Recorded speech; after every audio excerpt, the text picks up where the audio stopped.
Hello guys and welcome to a brand new video. Today I will be talking about Honkai Star Rail Amphoreus. I have finished the story, like the Amphoreus Saga has ended with the latest patch that we got.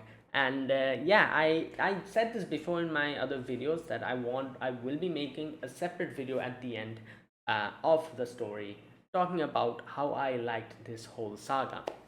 And I was someone who used to do gameplay videos for Honkai Star Rail, but the story section started getting bigger and bigger. It started becoming like more time consuming. So like recording and doing it like that kind of felt a little bit I don't know, like more like problematic for me. I was not able to get enough time to do it in that way. Also, like if I'm recording, I cannot like record forever, so I have to like stop certain moments, and I was too damn like interested in continuing the story to wait and like do it like that. So I stopped making videos on it, and but I can at least like talk about it now that it's over. So yeah, obviously from the topic of the discussion, it's pretty self-explanatory, but if you have not completed Amphoreus or anything, or or the other chapters or whatever, and you don't want to get spoiled, you should not be watching this video, because from the beginning to the end there will be spoilers. So if you have completed Amphoreus and you don't mind getting spoiled, then continue watching this video. So yeah, all right, so let us begin then. I just will be talking about it briefly. So Amphoreus obviously started in 3.0. It was like very like exciting when like the trailers came out, because everyone got to see how Alicia is there at the end, and how this seems like a lot like the Flame Chaser journey and the Elysian realm from Honkai Impact. Like people who played Honkai Impact, they were especially excited. Other people who haven't played Honkai Impact were also pretty excited. It was very, like an exciting start, and it started good. I would say that the beginning few patches, it took a while for the story to pick up. I wasn't really that much of a big fan of the initial few patches of the Amphoreus story. Um, like 1.1, like the only exception was Triby's patch. I really like Triby's patch, and then it kind of Castrois's patch, it was okay, but I didn't really like it that much. And the other patches were also kind of like it was okay basically. So by that time I was like, all right, like it's exciting, but it's not really that exciting. I'm not like I'm liking reading the story, but there's something missing. And then came I don't know which exact patch it was, but then came Hyanshi's patch, where everything started picking up. And like that was the patch where I was like, oh damn, this is actually pretty good. you know so yeah, that's where it started. I started liking it from that point onwards, and like it makes sense, like these type of stories which like go through like so many patches, you need to give it time for it to pick up. So it was able to get that time to pick up, establish the characters, their relationships and all that, and little by little I started picking up again. um, One of my most favorite patches of Amphoreus was Finals patch. I loved it from the very beginning to the very end. Evernight's patch was also pretty good. Like I said this before, Hyashi's patch was very good. I liked it.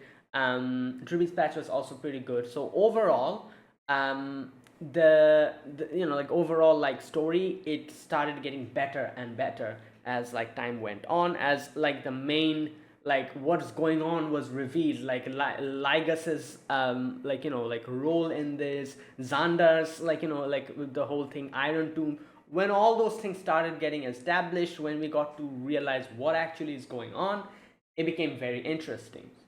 That is where Amphoria shines, in my opinion, where it when it revealed what the hell is going on, like how this whole thing is actually a simulation, and like a lot of huge, I guess you could say, huge like things started getting referenced. For example, the prophecies of News, like how the were, like how everything is going towards like the finality, the four paths, like destruction, like harmony, nihility, and remembrance at the very end, like the fourth one. All these things, when it started getting revealed, it was getting pretty exciting. and finals patch was the best. Now obviously we had the final patch for Amphoreus, which is 3.7. I completed playing it literally yesterday. I think 3.7 is the biggest. I don't know exactly how much time it took, but it took way longer than it usually takes. So I think 3.7 is the biggest, and it makes sense. Obviously it was like like the finale, so they had to do a lot of things. There's I liked everything about 3.7. There's one thing that I have to say, which I like, which is the only, I think, like, negative thing that I feel like I need to mention for 3.7.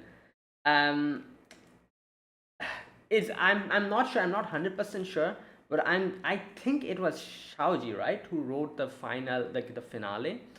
He needs to learn how to not make things overly complicated. Like, this is like a something, like a very common thing a lot of people talked about in Honkai Impact as well. Every single line I read seems like a riddle. Like, it takes so damn long to properly understand what the hell they're talking about.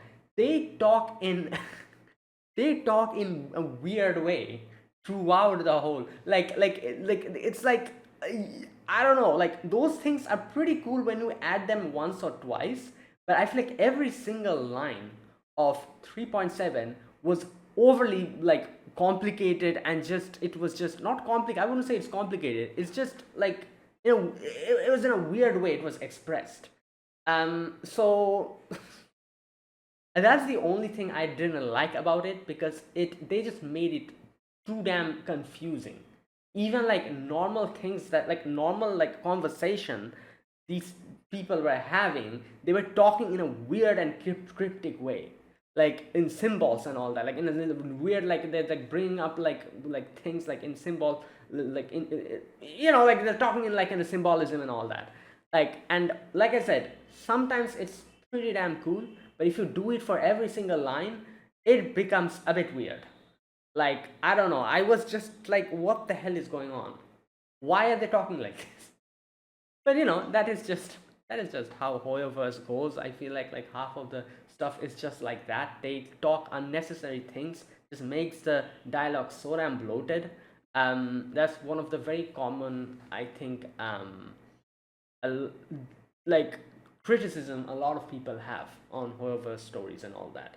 And yeah, it was pretty obvious in 3.7 how it was filled with that. However, other than that, everything else was very good. It was like a very good finale for all the characters. And the ending was quite surprising. There's a few things that was very interesting to me. First and foremost, the whole section with Herta was pretty damn cool. Where Herta goes, and Herta was like, brings in, like calls a meeting. First time we kind of get to see, like, a few geniuses who we've only heard in stories, and like, we've heard them, like, only in stories, and other people talk about them. We didn't see them, but we actually, like got to see them having an active participation in the story. Dr. Primitive was already brought up during the whole Rappa story, like, so didn't see, but we saw Dr. Primitive's presence. Obviously, Ruan was there. We know Ruan May was there.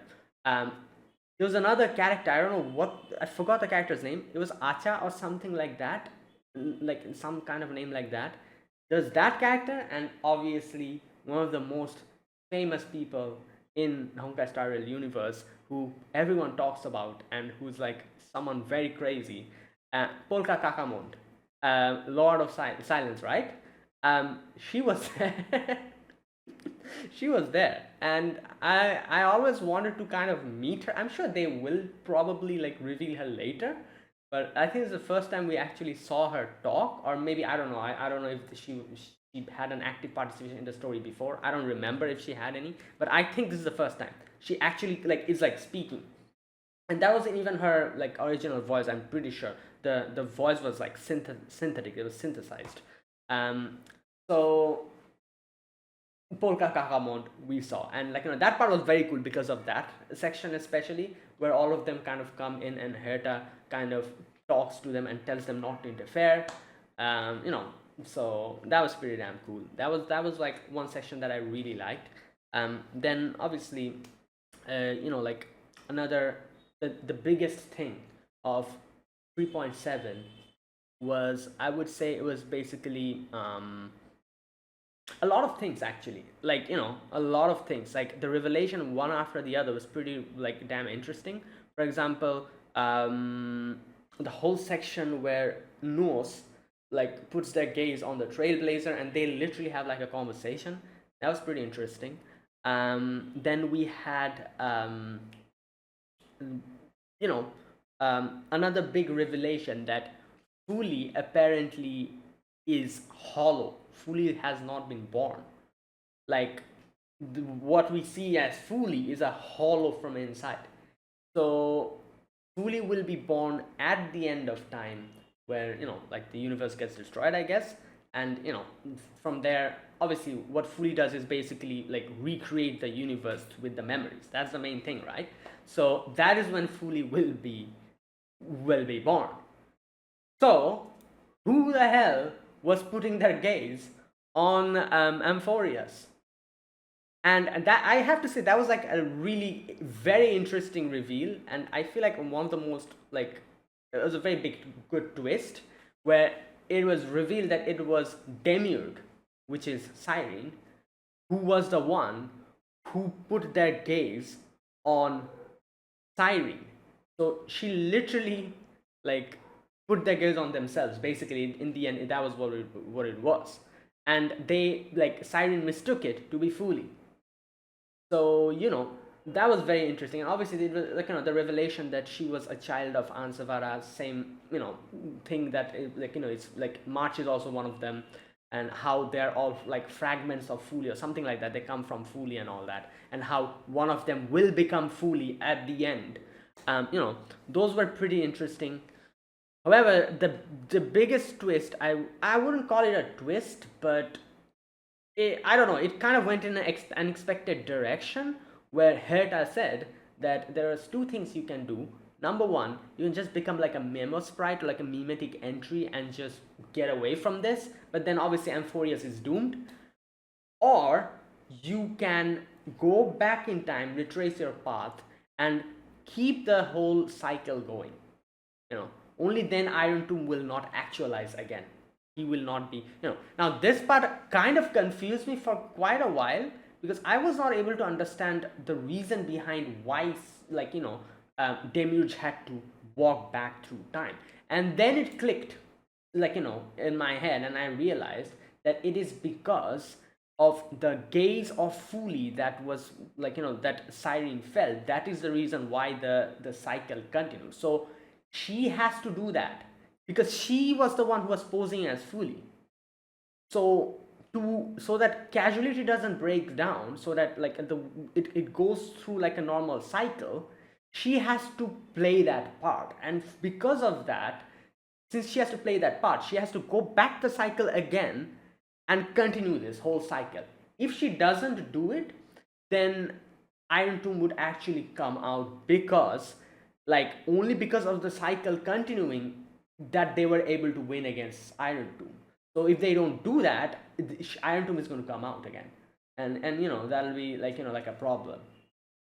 So kind of like that, I guess. So like it took me a while to properly realize why she had to just go back, retrace her steps back, because I wasn't able to figure out. I was like I can understand what she's telling, but I don't understand why she's telling that. Why does she have to go back? And then I realized, and it's kind of interesting. That part was very interesting, because it really reminded me of Steins Gate, where in Steins Gate, like, Okabe literally had to trick himself at the very end, or so that the whole thing continues, but he did it in such a way which which was the reason why he was able to reach the happy ending, where he literally tricked himself into thinking something. But in this situation, obviously Demiurge couldn't do anything like that. She genuinely had to go back and continue, like, like, just be in the past and continue this cycle, so that the Amphoreus of the future can actually prosper. And the so in the end, the conclusion of everything, like in the final, like little mission that they give after the story ends, they kind of reveal how, like Amphoreus apparently is going to actualize, it is going to become an actual thing. And the process will increase if the main character goes around and shares the story. That's why, like, we read, like, we started publishing that book, to and just started, like, just giving it to everyone. So that's how Amphoreus is going to come, and the people in Amphoreus, from those memories, they are actually going to be born there. So don't nobody knows when that's going to happen. It can be 10,000, 1,000 years. It could be in 1 or 2 years. So I hope that it's quicker. Obviously, Alice, her name is Alicia. It was revealed at the end, obviously. That Siren was a pen name. So Alicia, she, her situation is a little bit different though, which is basically, since she has to go back and she has to be part of the past. So the other Amphoreans, like, they are going to be born and everything. We don't know anything about her though. What's going to happen to Alicia? Like, will she be able to get away from that? Like, that cycle that she has to continue. Nobody knows. And yeah, so I do hope for the best, because like, I don't know. I feel like something will happen maybe in the future, where, because of some kind of a development, Alicia will be able to break out of that without Iron Tomb actually actualizing and wreaking havoc. So I do hope for that. But it's a very interesting ending, because I don't know. I was not expecting, like, them to, like, what I was expecting was actually the reverse of what happened. I was expecting everyone else to be sacrificed, or somehow, like, they're going to disappear. Alicia will stay. So the fact that they kind of switched it around was pretty, I guess you could say, unexpected. Like, everyone else will actually be born in the future, but Alicia is the one who's stuck. So that's very interesting, and I guess it kind of shows how, the main, I guess, moral of Amphoreus was basically, like, memories, how memories can, even if they don't exist, how memories can be such a strong force. So I guess Alicia kind of going in that direction and becoming part of the past and a memory does kind of, like, match that theme in a weird way. So yeah, either way, it was, I would say, it was a bittersweet ending. um but yeah, but I still think this is going to get expanded upon in the future. Like, maybe it's like, like, the fact that they're hinting that Amphoreus will be born, and then so many things are going to happen. um yeah, I do hope that actually something happens, and hopefully, like, Alicia is able to get away from that destiny. But anyways, we don't know, what exactly is going to happen. But Amphoreus was very interesting throughout, I have to say. Like, as a whole saga, like a story, uh, in Honkai style, Amphoreus Saga was definitely the best in my opinion. Penacony was good. I really liked Penacony quite a bit, even though a lot of people had a lot of grievances for Penacony, especially the ending. I was okay with it. I didn't really mind it, because I like happy endings. Even if it doesn't matter how much ass pull they do, whenever there's a happy ending, I'm okay with it. So I'm a bit of an exceptional case. So I was not, that mad with the ending. I was fine with it. Um, but even compared to that, Amphoreus felt like, I don't know, maybe because of the sheer amount of lore they dropped in, like, Amphoreus, I was able to learn about so many things, like, so many, like, different things about the Honkai Star Rail universe, which you have to read, like, those wiki articles, and, like, goals and gears, and, like, the simulated universe. You have to read all of those things to know about so many different underlying, like, mysteries and legends and, like, lore of Honkai Star Rail. They actually revealed quite a bit in the story in itself. So that was pretty interesting, because I'm someone who don't read any of that. I don't go and, like, like, read wiki articles, or, like, like, read those simulated universe texts that come, like, after. I just skip all of those. So for someone like me who has no idea about all these things, a lot of these things were brought up, and it just makes me feel like, Amphoreus shed light more. Not only did it shed light on whatever was going on in Amphoreus, but it shed light on the universe of Honkai Star Rail as well, which is like the most interesting part of Honkai Star Rail, which is the universe of it. Like, what's going on with the aeons, these prophecies, like all these things. These were never brought up that well in the other works. Amphoreus was the only one where so many things was brought up, which makes us understand about the world of Honkai Star Rail, about the universe of Honkai Star Rail. That is, I think, like a big reason why I liked Amphoreus so much.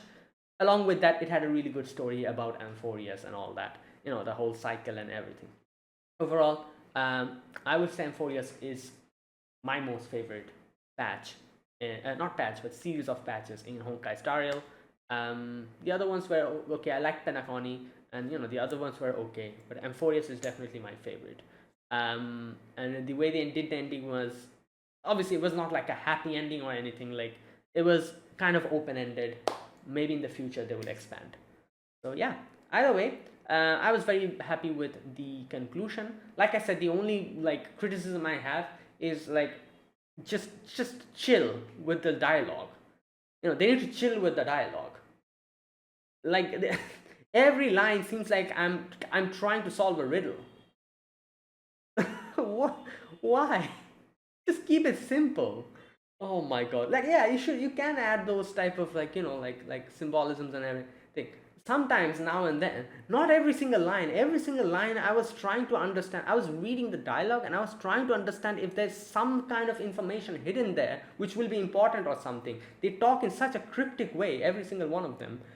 I was just trying to understand, oh, is there something more that they're actually sharing here than that I can understand? So, and it became tiring after quite a while, and this patch was pretty damn big as well. So, so that is the only criticism I have. Just chill with the dialogue. You need to keep it more simple. Add these type of things, but in moderation. Like, they went ham with it, I feel like, this time at least. But anyways, other than that, everything was great. I loved it, and it was a good conclusion. So there you go. That is it. That was my review, my impressions on Honkai Star Rail Amphoreus. Let me know what you think about it, and anything else you want to share about your experience in Amphoreus. You can share them in the comments. Yeah, so that is it. Thank you for watching, guys. If you guys enjoyed this video, be sure to press the like button and subscribe if you're new to the channel or you haven't subscribed. Comment down below anything you want to say, anything you want to let me know. I'll check them out. And yes, that is it, guys. Thank you for watching. I'll see you guys next week with another not next week, what am I even saying? I'll see you guys in another video. Until then, goodbye and have a nice day.